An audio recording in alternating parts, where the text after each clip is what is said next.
He alienated Lakers management and many of his teammates. Ceballos family had some crises that had to be dealt with. This was not acceptable. Cedric Ceballos, born August 2nd, 1969. There was a stretch in the mid-90s where Cedric Ceballos looked like one of the most unguardable scorers in basketball. He was fast, crafty, and attacked with a reckless explosiveness that made defenders second-guess jumping with him. He won the 1992 NBA Slam Dunk Contest blindfolded, dropped 50 points in a single game for the Lakers, and even made an All-Star team. At his best, he was averaging over 21 points per game on 50% shooting as a 6'6" small forward, something that should have cemented his value in any era. And yet, he never seemed to stick anywhere long, despite rarely underperforming. Drafted 48th overall in 1990 by the Phoenix Suns, Ceballos quickly proved he was more than just a dunker.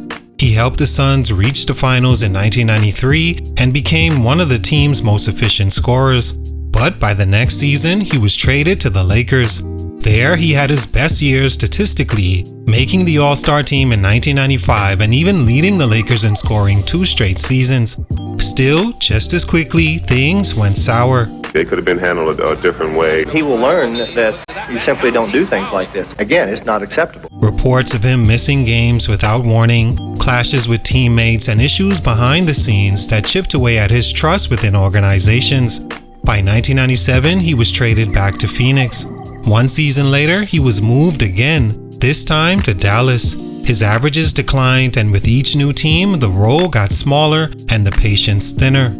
The same player who was once seen as a high-flying franchise piece became a journeyman nearly overnight. And that's the confusing part. Cedric Ceballos was producing. He wasn't washed. He didn't suffer some major injury. He didn't get caught in scandal. He just moved. From Phoenix to LA, back to Phoenix, then Dallas, Detroit, and Miami. He was too good to bench, but somehow not good enough to keep. Teams never fully bought in. In the end, Ceballos scored over 8,000 career points, shot over 50% from the field, and left fans with highlight after highlight.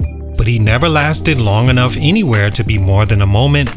And for a player who once looked like a star on the rise, it's worth asking, why couldn't Cedric Ceballos stick? What happened? Let's talk about it. Salute to Danny Davis on IG for this request. It's your boy JC Stunted Growth. Let's get it, man. Let's get it! Take a minute to like, subscribe, and comment on who I should do next. Cedric Ceballos was a 6'6" small forward from Maui, Hawaii, raised in Compton, California. He played college basketball at Ventura College before transferring to Cal State Fullerton, where he became a high-flying, high-scoring standout.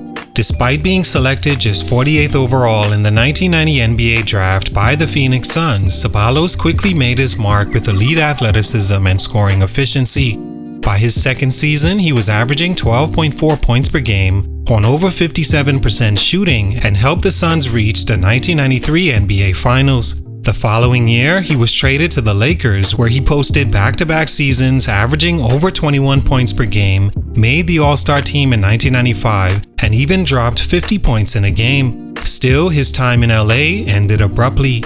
He later bounced between Phoenix, Dallas, Detroit, and Miami, finishing a 603-game career with averages of 14.3 points and 5.3 rebounds on 50.6% shooting from the field. Stunt number 1, produced but never trusted like a star. Cedric Ceballos had the kind of numbers that usually buys a player time, especially in the mid-90s. In his first full season with the Lakers, he averaged 21.7 points and 6.9 rebounds per game, while shooting over 50% from the field. He followed that up with another 21-point season. That same year, he led the Lakers in scoring, a rare feat for a second-round pick just 5 years into his career. But instead of being rewarded with long-term security, Ceballos found himself constantly on the edge of the team's plans. His LA run unraveled after he missed a road trip without notifying the team, a situation that left a bad taste in the organization's mouth. Though he returned shortly after, the damage was done.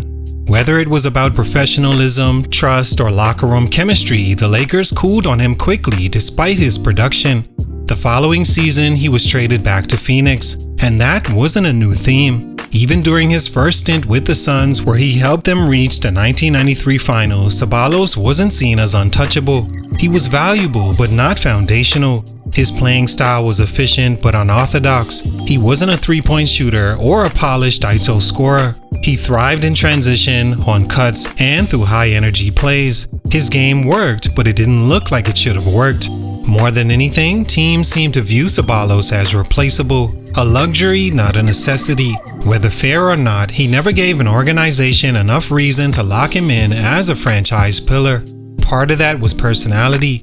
He was known to be independent, even a little unpredictable off the court. Part of it was timing, playing alongside flashier stars like Charles Barkley or younger ones like Eddie Jones. In the end, Cedric Ceballos produced like a star, but the league never fully saw him as one. And when things got rocky, teams didn't hesitate to move on. That lack of trust stunted what could have been a longer run at the top. Stunt number 2, he wasn't built for longevity in a shifting NBA. By the late 90s, the NBA was evolving fast. The league was moving away from transition-heavy offense and towards spacing, shooting, and half-court execution. Unfortunately for Cedric Ceballos, his game was rooted in the exact things that were slowly being phased out. He thrived off movement, cutting, fast breaks, and effort-driven buckets. But when teams began prioritizing three-point shooting wings who could also guard multiple positions, Ceballos no longer fit the mold. He wasn't a reliable outside shooter, he also wasn't a lockdown defender or someone you could run your offense through isolation. And while he was efficient, it often came from hustle plays rather than skill-based shot creation. As he aged and his athleticism dipped, his effectiveness began to fade too. Unlike some scorers who transitioned into new roles or extended their careers through shooting, Cedric didn't reinvent himself. The lack of a defined second act in his game was noticeable. After turning 30, his numbers declined sharply. He went from averaging 21.2 points in '96 to just 12.5 2 years later, then down to single digits in the early 2000s before eventually falling out the league altogether. Injuries played a role, but so did the limitations of his skill set once his burst disappeared. And by the time younger players with more modern games began entering the league, Ceballos felt like a throwback. He was still athletic, still able to score in spurts, but he no longer offered what teams were looking for in a long-term investment.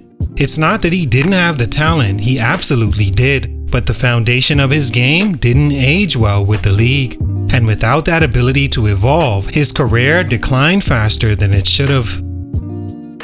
Stunt number 3, off-court choices quietly derailed his prime. Cedric Ceballos never had a major scandal, but his off-court decisions still quietly hurt his career. It wasn't one big controversy, it was subtle lapses in professionalism that added up. The most infamous came in '96 when he vanished during a key Laker road trip without notifying the team. He was later found vacationing on a lake, reportedly jet skiing. The Lakers suspended him, and while he apologized, the incident damaged his standing. That same season, despite leading the team in scoring, he was traded. Situations like this painted Ceballos as unpredictable. Not disruptive, but not fully locked in either. Combined with his introverted personality and tendency to stay in his own lane, he never built the organizational loyalty that protects players through slumps or injuries.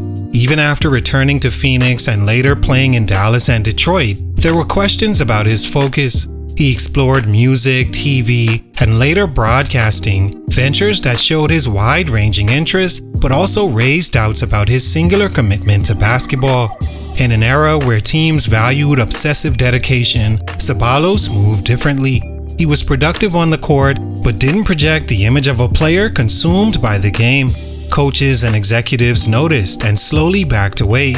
He didn't age out the league, and he wasn't cut due to talent. He faded because the little things, missed practices, personal time, and unexplained absences started to outweigh his value as a scorer. His decline wasn't dramatic, it was quiet. One day he was an all-star, and not long after he was fighting for minutes on struggling teams. Ceballos could still play, but in a league where image and reliability mattered, he gave teams just enough reason to move on. All in all, Cedric Ceballos had a career many players would envy. He was an all-star, a 20-point scorer, a dunk contest champion, and a critical piece on playoff teams. He scored efficiently, played with energy, and gave fans plenty of highlight moments. But for all his production, his NBA run felt strangely short. Whether it was inconsistent focus, a lack of fit in evolving systems, or quiet missteps behind the scenes, something always seemed to push Ceballos out the door before his time. He never stayed long enough to become a franchise face, and when his athleticism faded, so did his opportunities. He wasn't a bust, he just couldn't stick. And for a player who gave the league 50-point games, playoff runs, and one of the most memorable dunk contest wins ever, the silence around Cedric Ceballos today says more than it should about how quickly the NBA moves on. Salute, much respect, but for these reasons, his growth was stunted. It's your boy JC Stunted Growth, and I'm out.